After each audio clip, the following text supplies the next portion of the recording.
باللہ من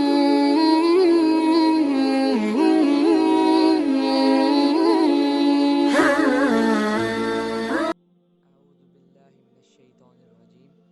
بسم اللہ الرحمن الرحیم اللہم صلی علی محمد وعلی آل محمد کما صلیت علی ابراہیم وعلی آل ابراہیم انک حمید مجید اللہم بارک علی محمد وعلی آل محمد کما بارکت علی ابراہیم وعلی آل ابراہیم انک حمید مجید۔ السلام علیکم ورحمۃ اللہ وبرکاتہ۔ امید ہے کہ تمام حضرات جہاں کہیں بھی ہوں گے مجھے سن رہے ہوں گے۔ تو آج ہم بات کرنے والے ہیں صلاۃ الحاجت کے بارے میں۔ صلاۃ الحاجت کا سب سے پہلے مطلب کو جان لیتے ہیں کہ صلاۃ الحاجت کہتے کسے ہیں۔ حاجت کا مطلب ہے مانگنا، منگوانا، اور صلاۃ کا مطلب ہے نماز، یعنی کہ نماز کے ذریعے سے اللہ رب العزت کا حکم ہے نماز، اور یہ نوافل بتائیں صلاۃ الحاجت کے، یعنی اللہ سے مانگنا۔ کسی چیز کی کوئی حاجت ہے، کوئی پریشانی ہے، کوئی دکھ ہے، کوئی بیماری ہے، کسی چیز کی بھی حاجت ہے، کوئی نوکری کے لیے مسائل ہیں، دن کی ہے مسائل ہے، دنیا کے جتنے مسائل ہیں، اپنے مسائل کو حل کروانے کے لیے 2 رکعت نماز نفل ہے صلاۃ الحاجت۔ اب کافی لوگوں کو پتہ یہ نہیں ہوتا کہ اس کی نیت کیسے کرنی، اکثر لوگوں کو پتہ نہیں ہوتا۔ تو پہلے یہ بات کر لیتے ہیں نیت کیسے کرنی۔ جیسے ہم فرض نماز میں نیت کرتے ہیں کہ 2 رکعت نماز نفل فجر، 2 رکعت نماز فجر ظہر کے ایسے، اسی طرح ہم نے اس نفل کی جو ہے نا نیت یہ کرنی ہے کہ 2 رکعت نماز نفل صلاۃ الحاجت، بس اتنی سی نیت ہے، اور ویسے ہی پڑھنا ہے جیسے ہم باقی نماز پڑھتے ہیں، ٹھیک ہے۔ اور اس کے بعد ہم نے کہ اب اس کو مطلب کہ حدیث کے ذریعے سے ہم اس بات کو جانتے ہیں کہ حضرت عبداللہ بن ابی رضی اللہ تعالیٰ عنہ سے روایت ہے، رسول خدا صلی اللہ علیہ وسلم نے ارشاد فرمایا کہ جس شخص کو کوئی حاجت اور ضرورت ہو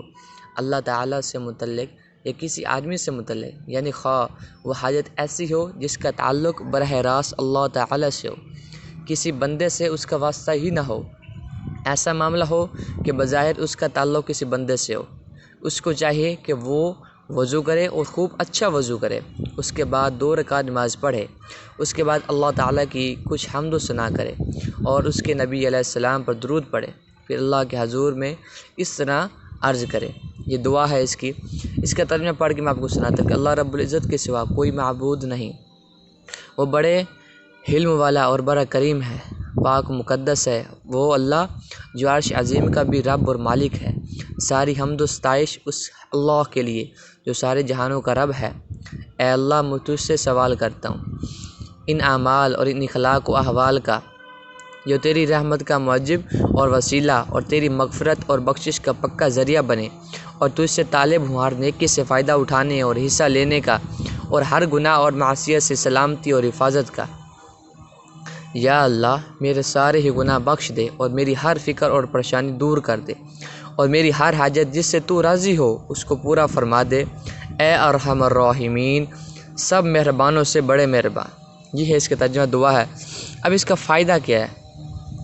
یہ ایک حقیقت ہے جس میں کسی مومن کے لیے شک و شبہ کی کوئی گنجائش نہیں کہ مخلوقات کی ساری حاجتیں اور ضرورتیں اللہ کے اور صرف اللہ ہی کے ہاتھ میں ہیں، اور بظاہر جو کام بندوں کے ہاتھوں سے ہوتے دکھائی دیتے ہیں دراصل وہ بھی اللہ ہی کے ہاتھوں میں ہیں اور اسی کے حکم سے انجام پاتے ہیں۔ اور صلاۃ الحاجت کا جو طریقہ رسول خدا صلی اللہ علیہ وسلم نے اس حدیث میں تعلیم فرمایا ہے، وہ اللہ تعالیٰ سے اپنی حاجتیں پوری کرانے کا بہترین طریقہ ہے، اور جن بندوں کو ان ایمانی حقیقتوں پر یقین نصیب ہے ان کا یہی تجربہ ہے، اور انہوں نے صلاۃ الحاجات کو اللہ کے خزانوں کی کنجی پایا ہے۔ رسول صلی اللہ علیہ وسلم نے اس حدیث میں ان حاجتوں کے لیے بھی صلاۃ الحاجات تعلیم فرمائی جن کا تعلق بظاہر کسی بندے سے ہو، مثلا کسی نوکری کی خواہش ہو یا کسی سے نکاح کرنا چاہتا ہو، یہ ایک ایسی کوئی ضرورت ہو جسے کسی شخص سے پورا کرنا مقصود ہو۔ اس کا ایک خاص فائدہ بھی ہے کہ جب بندہ اپنی ایسی حاجات کے ذریعے سے صلاۃ الحاجت پڑھ کر اللہ تعالیٰ سے اس طرح دعا کرے گا تو اس کا یہ عقیدہ و یقین اور زیادہ مستحکم ہو جائے گا کہ کام کرنے اور بنانے والا دراصل وہ بندہ نہیں اور نہ اس کے کچھ اختیار میں ہے، بلکہ سب کچھ اللہ ہی کے ہاتھ میں ہے، اور وہ بندہ اللہ تعالیٰ کا صرف اعلیٰ کار ہے۔ اس کے بعد جب وہ کسی بندے کے ہاتھ سے کام ہوا بھی دیکھے گا تو اس کے توحیدی عقیدے میں بھی کوئی فرق نہیں آئے گا۔ سب سے پہلے انسان کا یہ یقین بن جائے کہ کسی سے کچھ نہیں ہوتا، ایک اللہ سے ہوتا ہے، ٹھیک ہے۔ اس لیے ہمارا یقین بھی ہونا چاہیے۔ تو اپنی ہر طرح کی حاجتوں کے لیے نماز کے ذریعے اللہ تعالیٰ سے مدد مانگنا قرآن پاک سے بھی ثابت ہے۔ ارشاد باری تعالیٰ ہے، یا ایھا الذین آمنوا استعینوا بالصبر والصلاۃ، اے ایمان والو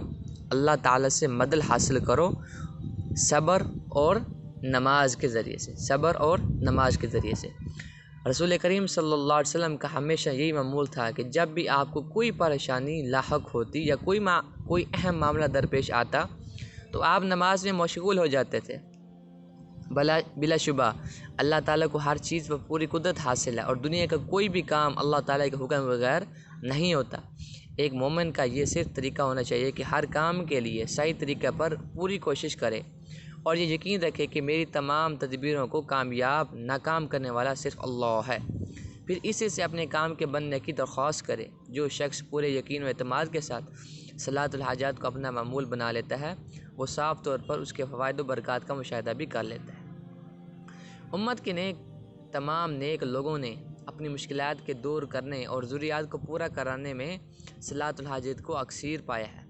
اللہ تعالیٰ کی حمد و ثنا اور نبی کریم صلی اللہ علیہ وسلم پر درود کا جو حکم فرمایا ہے، اس لیے سورۃ فاتحہ اور نماز والی دور کافی ہے۔ اللہ تعالیٰ ہم سب کو اپنی ہر طرح کی حاجات اور ضروریات کے لیے سرکار دو عالم صلی اللہ علیہ وسلم کی اس کے فرمان پر عمل کرنے کی توفیق عطا فرمائے، آمین۔ یہ ہمارے بات کی کہ صلاۃ الحاجت میں اللہ رب العزت مجھے اور آپ کو عمل کرنے کی توفیق عطا فرمائے۔ وما علینا